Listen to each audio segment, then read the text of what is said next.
I'm Phil Svitek, 360 Creative Coach, and welcome to my vlog, where it's both my mission and my pleasure to highlight my creative journey in hopes of inspiring you, giving you takeaway, all that way so at least your journey can be just a little bit easier, if not more.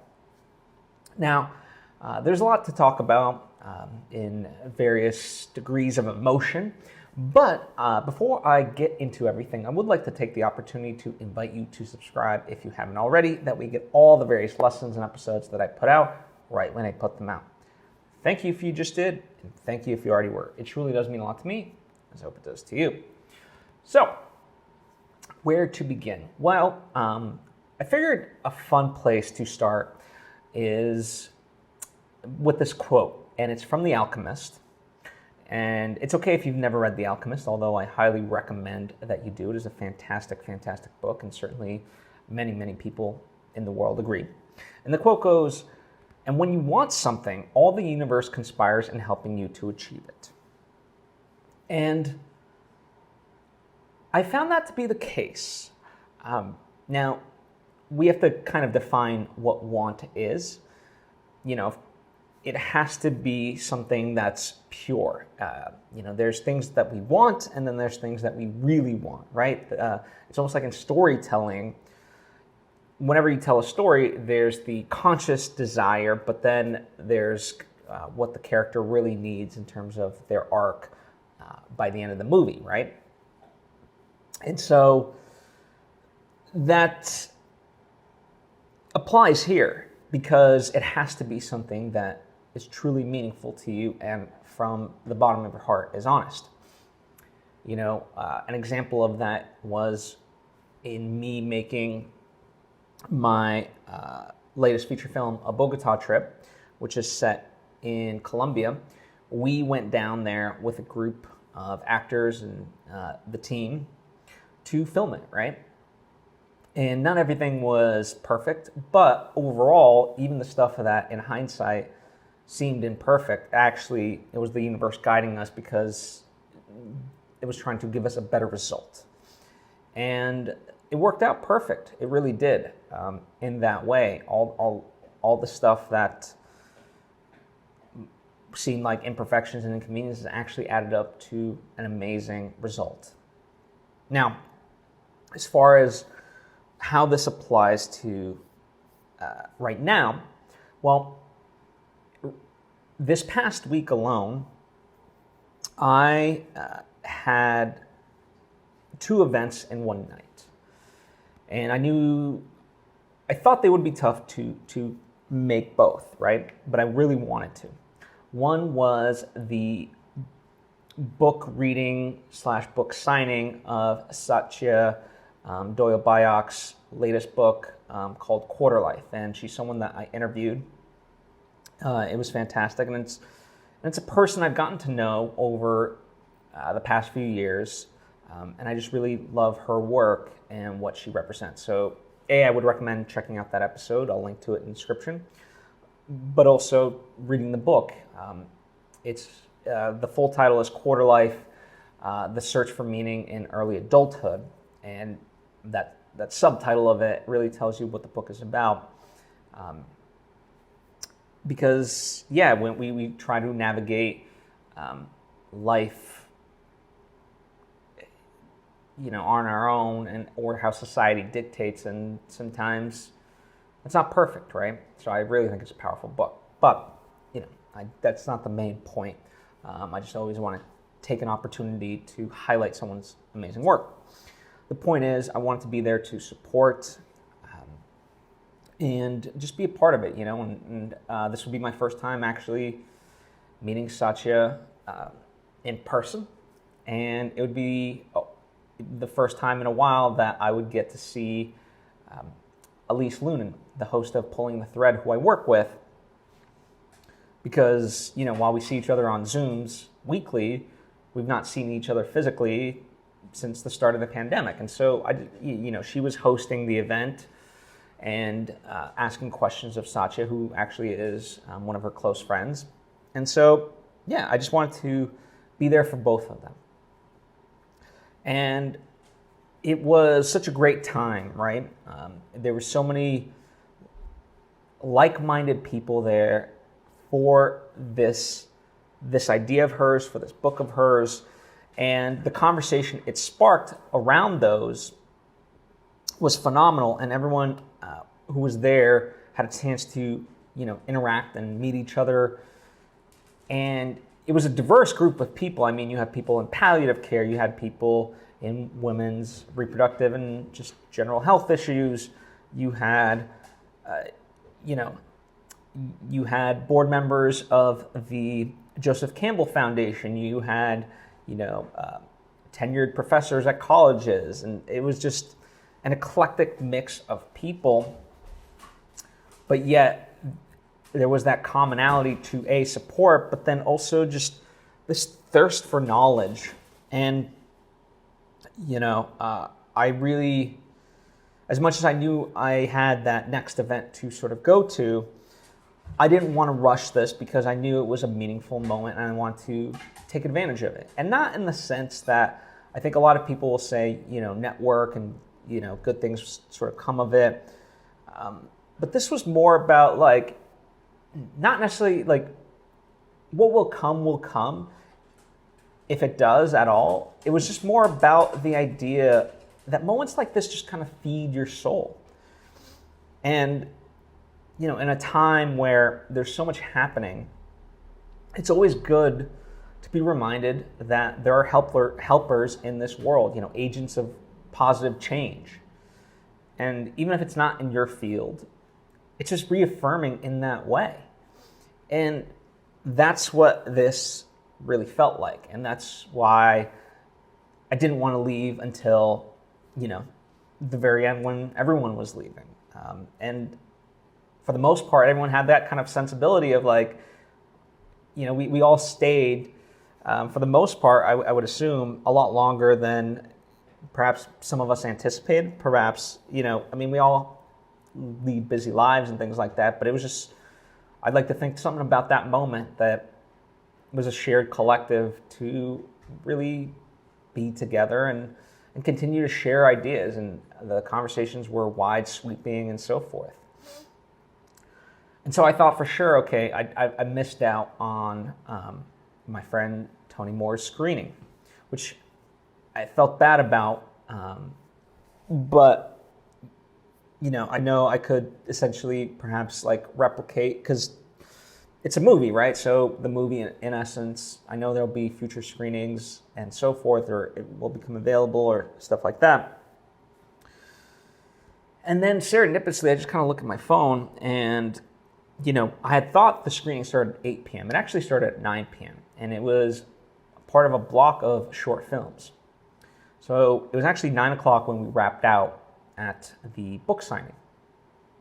I was like, okay, I think I can, let me just try, right? Let me just go. And, I don't know when his movie is playing exactly, but it's part of a group of short films, and hopefully it'll play more towards the middle or the end. And lo and behold, without needing to rush, I was able to not only get there on time, but get there early enough where I saw other people's short films. And then I finally got to see my friend Tony Moore's film called Kevin. It was really beautiful, and I thoroughly enjoyed it. And I've been dying to see it for a while now, and this was the first time that it was playing in LA. So it was fantastic in that way, right? So yeah, that quote of, and when you want something, all the universe conspires in helping you to achieve it. It held up in that moment because I really did want to be there for both people, and part of it was I wanted to be there meaningfully for both. I didn't want to just come to the book signing and then be like, okay, cool, hey, great to see you, and time to go and bye.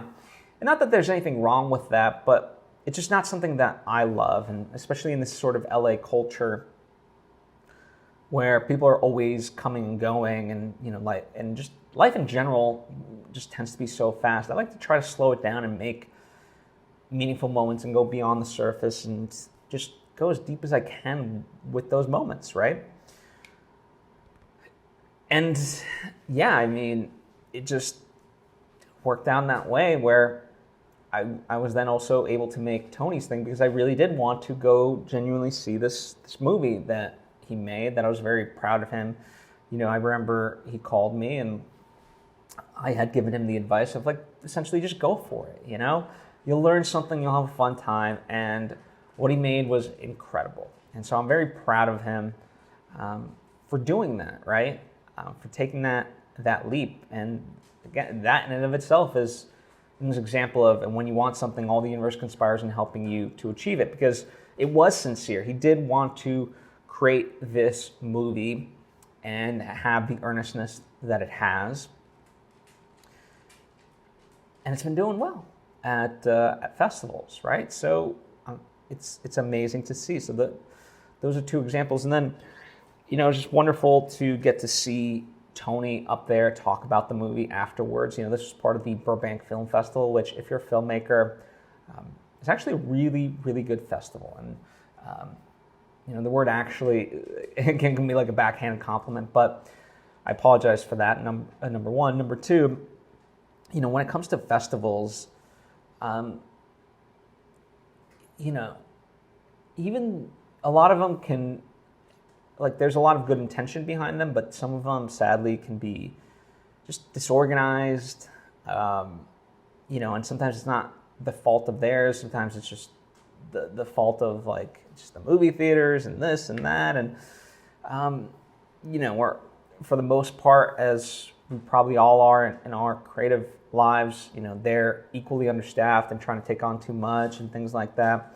So festivals, you know, can be quite an interesting thing, you know, and even just like ticketing, right? Like ticketing's a very interesting thing. Like you know, as filmmakers, or as the festival, you want filmmakers to be able to promote and sell the ticket, and yet you'd be surprised how hard it can sometimes be to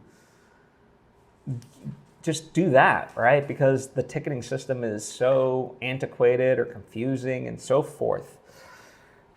I mean, at no point should someone purchasing a ticket to a film festival have to ever think about blocks. Like, just, what's the name of the movie that I want to go see? Or, you know, if I'm checking it out, like, give me information about the movies and let me purchase a ticket, right? A block, doing things in terms of blocks should just be internal festival lingo. Even the filmmakers should never really have to like know what block they're a part of. I mean, it's just crazy to me, right? So all that to say, the Burbank Film Festival was fantastic in that way. The ticketing was amazing. The venue was amazing. It was at the Burbank AMC 16, which is a phenomenal place. And so it looked good. And then afterwards, you know, they had a wonderful, wonderful Q&A. The lights came up on time, which doesn't always happen, and you don't always get a Q&A. And it just made everyone feel special. And not only that, they recorded it, right? And they had microphones and it sounded well. Like, I was very impressed by the whole event, right? And it sounds so odd to talk about in those terms, but because it seems so like baseline, and yet the bar has been lowered, unfortunately, just again, due to circumstances and just people, you know, reacclimate out of the pandemic. I think that's part of it. Yeah, it's just, you know, we're all sort of finding our footing. So it's good to see when things do go well. And seeing Tony talk about his film at the Q&A was really inspiring, wonderful. And then, you know, afterwards, after they're done, you know, everyone says their congratulations and things like that.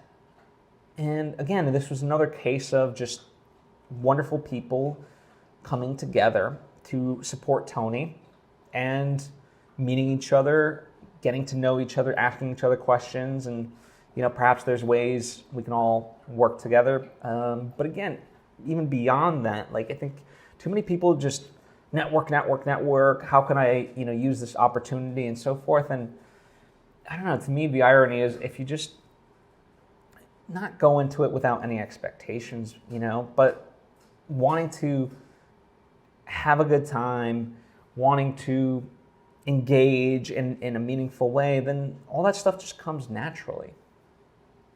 And it's been really cool to see, right? Also, you know, there was I met some other filmmakers that or I got a chance to say hi to some people that, I haven't seen in a while. They also played at that festival. So it was quite serendipitous in that way, right? So overall, if you choose to see things in this way, life can be pretty beautiful, right? Not that it's all necessarily true, but why not, right? What's the harm in that? And just having gratitude for those moments certainly helps. Which is ironic then, because, or perhaps not, in many ways, when one is coming to the completion of a project or goals, or right before like something's about to pop off, however you want to sort of look at it, that's when most of the demons come. And I've been finishing out a Bogota trip in terms of, I've talked about this last time, but like closed captioning, subtitling, doing quality reports, and just all the paperwork stuff associated with it. That's been time consuming, and just getting it over that sort of finish line. So eventually it can be properly distributed and go out into the world. And I've also begun writing on my second novel, in a meaningful way, and also been working on, what will be my third movie, right? And that's been fun, but in that sort of way, just, I don't know, it is that thing that the demons are ever present, and they become more and more louder the closer you get to achieving that, because that's at the point at which they're trying to make you quit. And it's just something that I've been sort of struggling with in that way.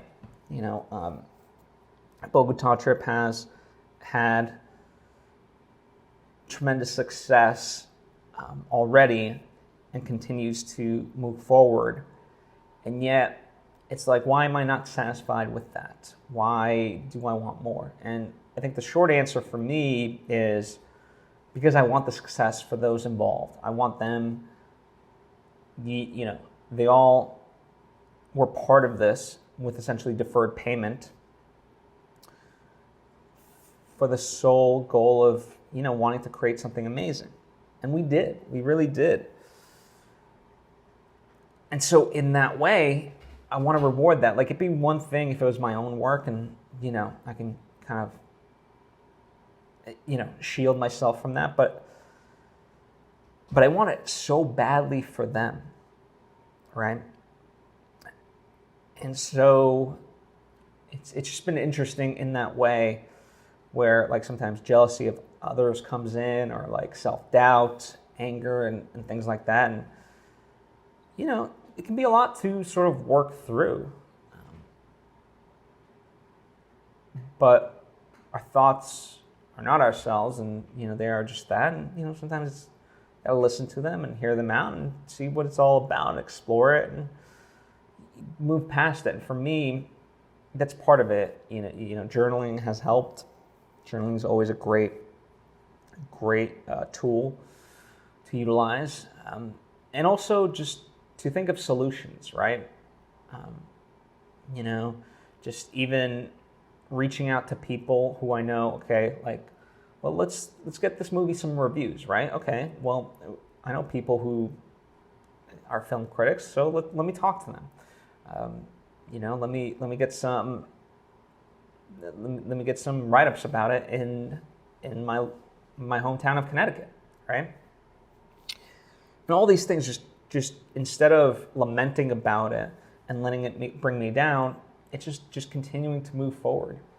And instead of wasting energy on coulda, shoulda, woulda, or like, woe is me, it's, how do I stay creative, with the two projects that I want? How do I keep moving forward and finding ways to do well, right? And that's sort of the name of the game. And also just looking to other people for inspiration. Here's a few, right? So my friend Ken Knapsack, it was quite serendipitous. he does a show called The Knapsack Files. And, the recent episode he released, he was talking about going on a little bit of a hiatus and restructuring the format of the show so he would do it in seasons and really have time to produce and make it amazing. And just even beyond that, what he was talking about was very honest. He talked about switching up and trying new things and recently getting away from certain aspects that he could do that have yielded him great results in the past, but that no longer fueled his fire, so to speak. And so just this past year, he switched up into doing something a little bit different, and it cost him viewership, right? And just the openness of that. But still being like, I'm going to continue on with this because I believe in it. It brings me something and is enjoyable to this. So it just was sort of what I needed to hear, right? I really appreciate Ken. He's a great friend, very wise. And again, it's just sometimes things come to you when you need to hear it the most. Hence going back to that quote. And when you want something, all the universe conspires in helping you to achieve it. That's part of it. Just we get down and we need those pick-me-ups. And that's why I try to be as honest as I can with what I'm doing. So you get the good and the bad. But in your bads, there's the understanding that there's going to be those moments and there's a way through, right? Winston Churchill has this quote, "Success is going from failure to failure without loss of enthusiasm." And that's really true. Other heroes of mine, whether even Charles Bukowski, didn't really hit until he was 50. And there's so many examples of people that are just prolific and just make stuff. Like even Stephen King, it took him quite a while to become, not even just a famous writer, but just essentially someone that could make a living from his writing and that was getting published. And so it really is just about keeping going. And something that was quite serendipitous also was I stumbled onto this article by Ryan Holiday on Tim Ferriss's blog, both of whom I know well. But Ryan did an article about creating a perennial seller. And a perennial seller is, think of movies like Shawshank Redemption, think of books like Catcher in the Rye, ones that they're not on the New York Times bestseller simply because if they were, they would always be there, right? And it wouldn't allow a chance for other ones to get there. But they are perennials because they constantly sell, out. They're always in circulation. Like Tim Ferriss's 4-hour work week, yearly to this day, pretty much sells 100,000 copies a year. That's incredible. There's 90% of books published sell less than 3,000 copies. All right?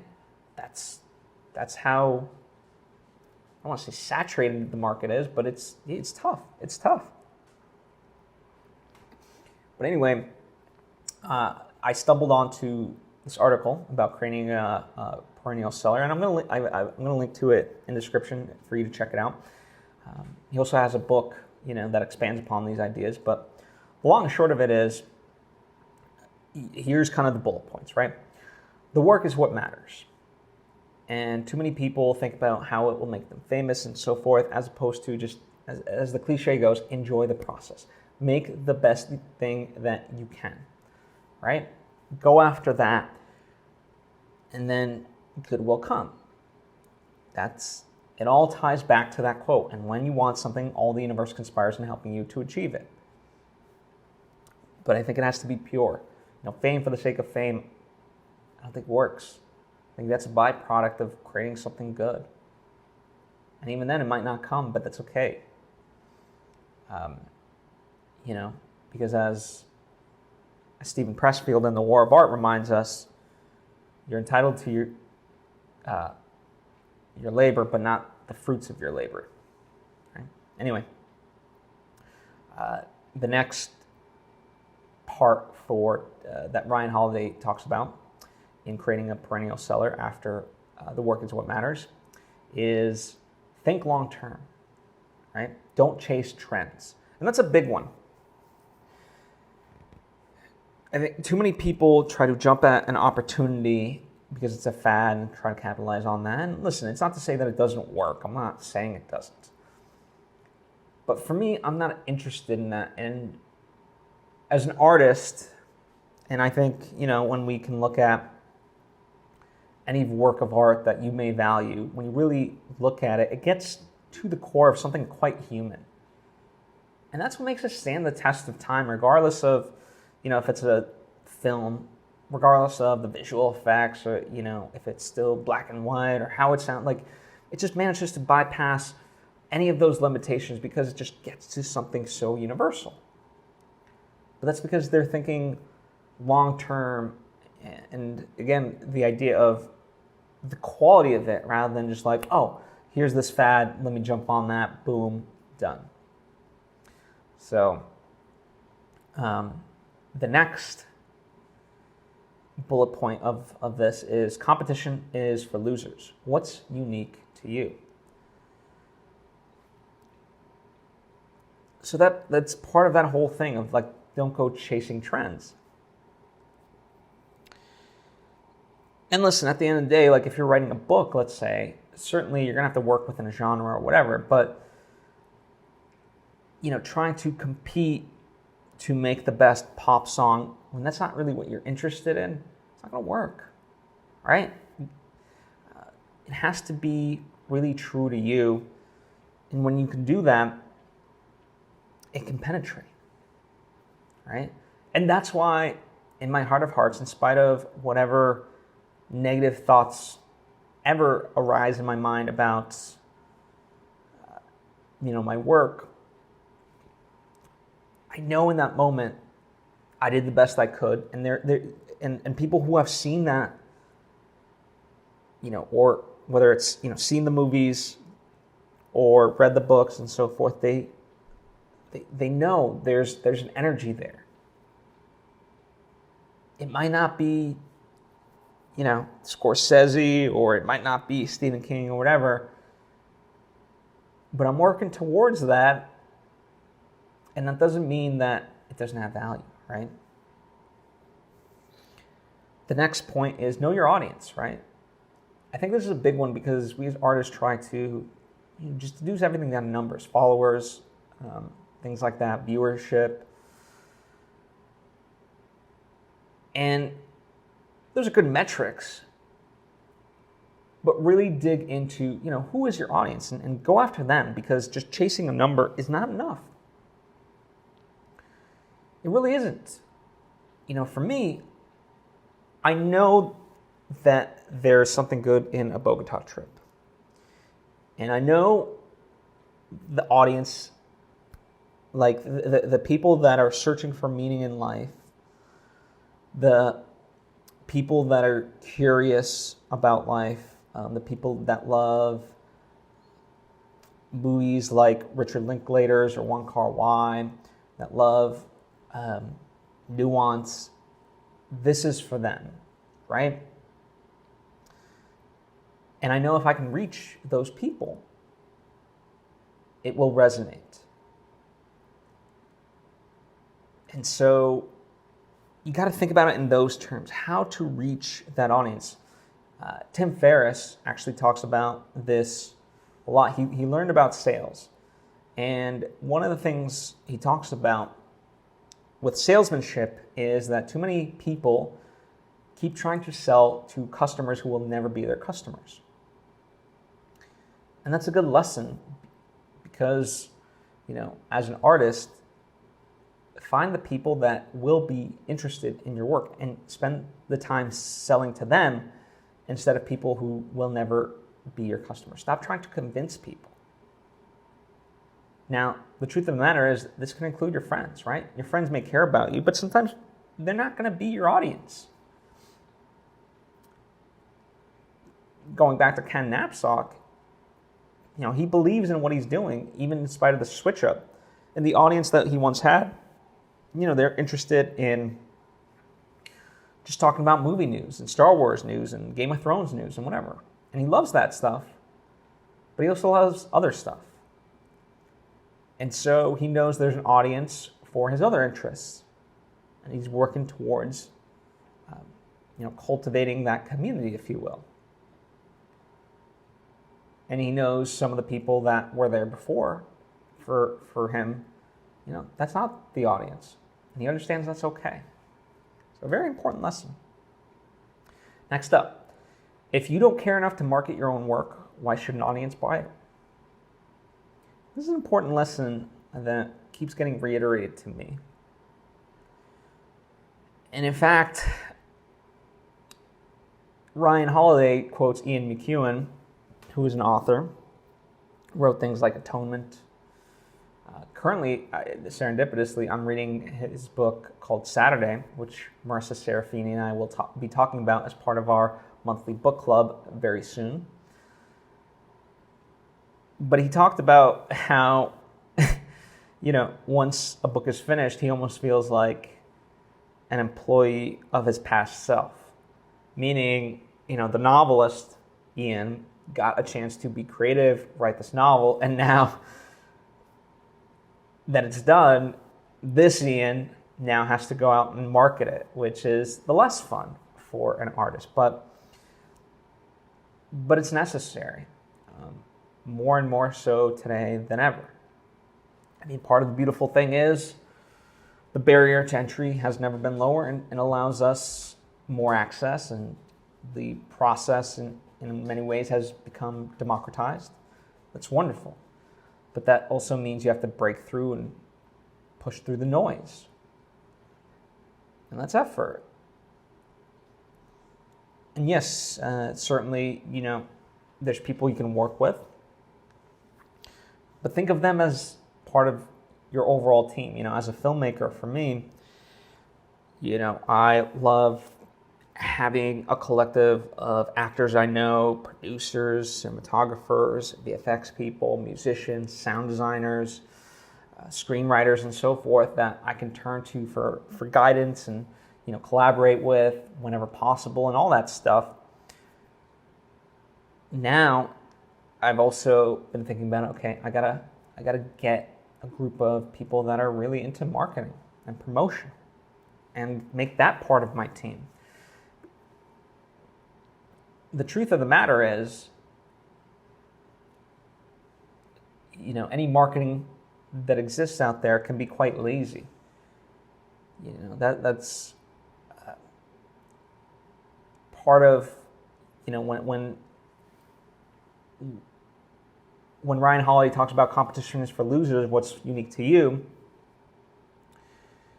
what he's also getting at is that there's these nice little slots in whatever medium you're working in, whether it be music, poetry, painting, photography, right, films, books, all that jazz. Many people are just like, okay, what's easy to market, right? If we can market it, we'll take it, boom, boom, boom, right? But that speaks to, again, the chasing the trends to a degree. And so there is a way to market all of this stuff, just most people are too lazy to do it.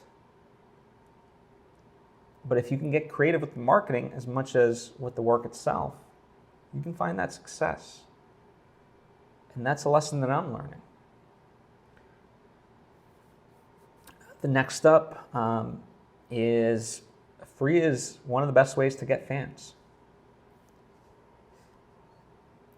I mean, case in point, I'm doing this for free for you because I want to give you as much knowledge as possible. And yes, I have my coaching that is available to people, and that costs, but that's because that takes all of this stuff to a next level. But as far as a baseline, I want to make sure whatever sort of knowledge I have that I can give it to the world, and then we can build on that if we want to. So really consider that. Sometimes sometimes it can be the best way, right? If you offer up stuff for free. And then lastly, find your champions. There are people who will really appreciate your work, and lean on them. They make sure that they're acknowledged. Certainly for me, the people that came out to, the 2 screenings that we've had for our Bogota trip, that's an example of that. They are my true champions, and I respect that, and, I acknowledge it in the ways that I can. So, yeah, that's sort of been really important to me. So yeah, as I kind of talked about, it is this idea that just continue on, keep pushing through, and just search for the good.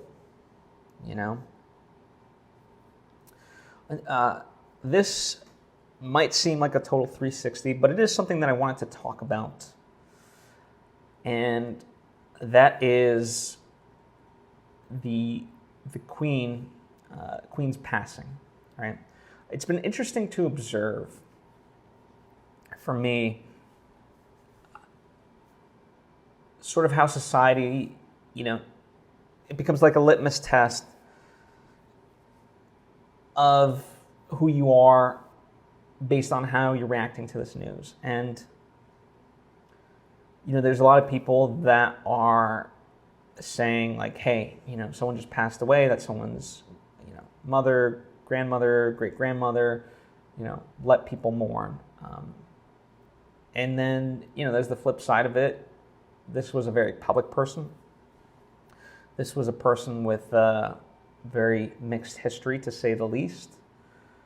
People have been affected by the monarchy in very negative ways.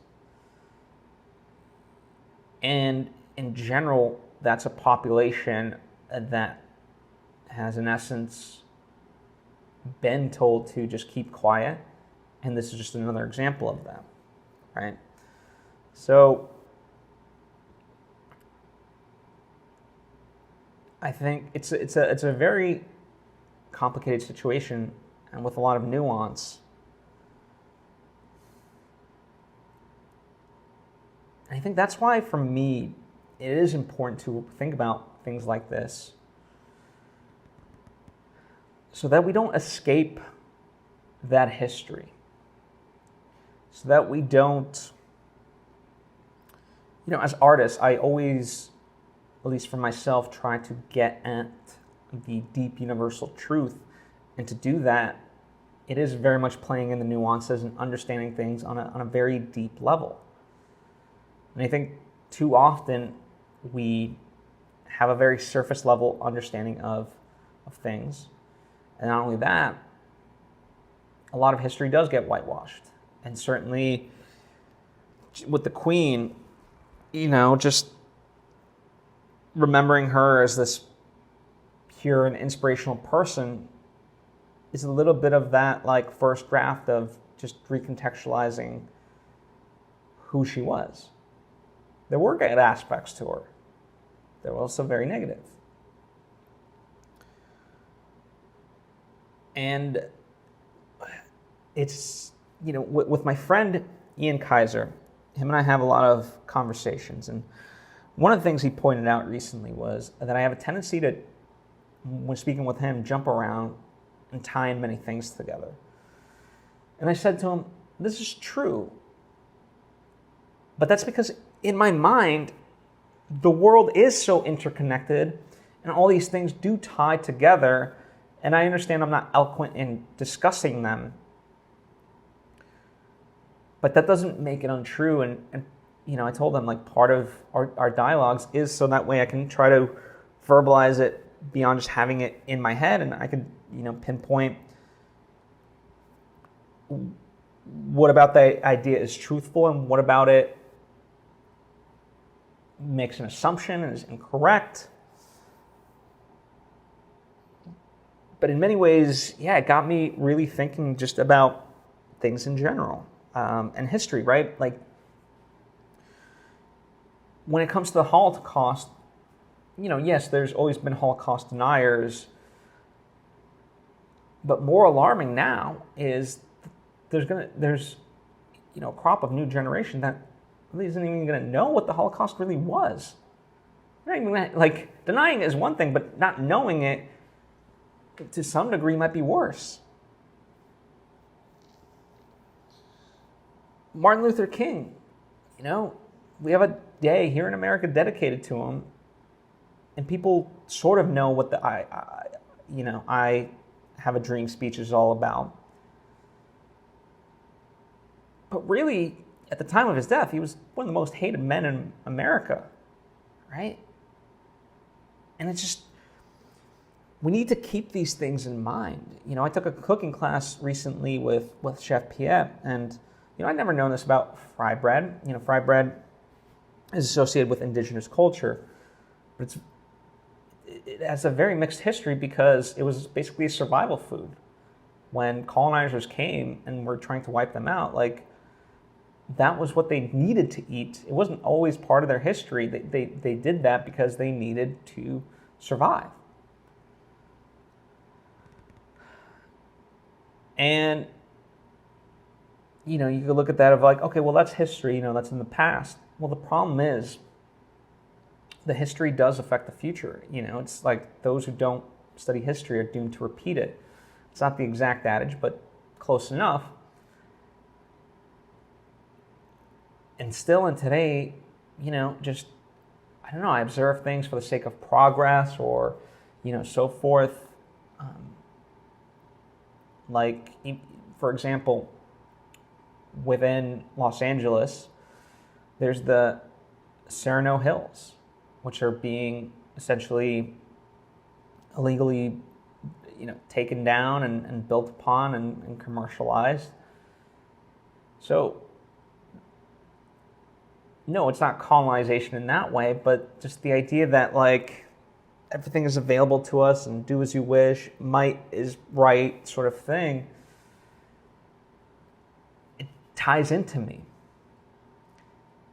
And yet, I can have compassion for the woman, aka the queen, that was placed into that position, which was dominated by men and, has that traumatic history, and then, trying to navigate it. Right? Do you feel a little bit like Ian, where I just threw so much at you and it's all disjointed and so forth? But this is sort of what goes on in my mind, is, really trying to understand the impact, both good and bad, and yet still finding a way to have humanity for what happened and the people involved.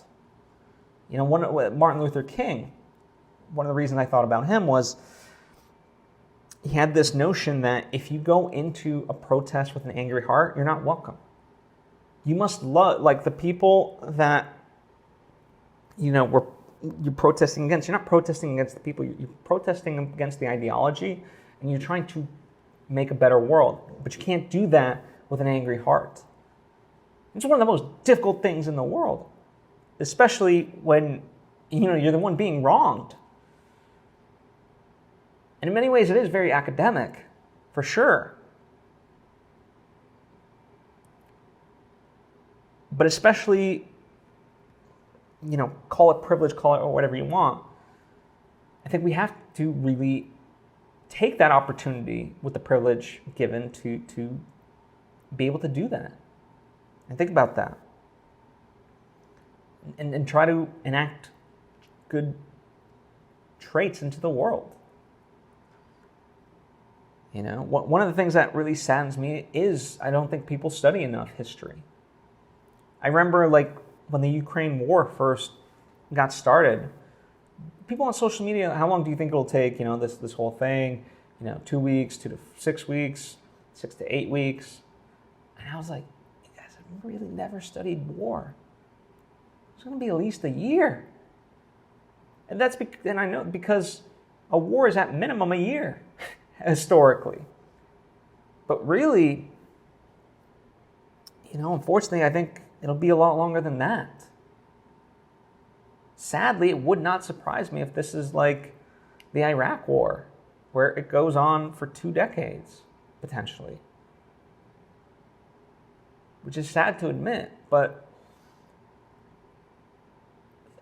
there are ramifications in all of this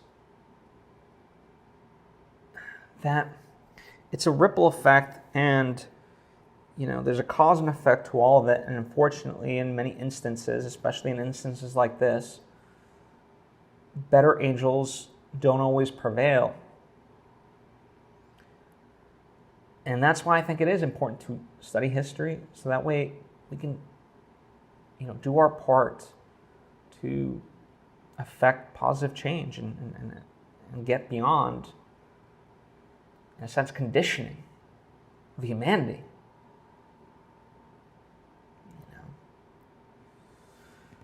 So, yeah,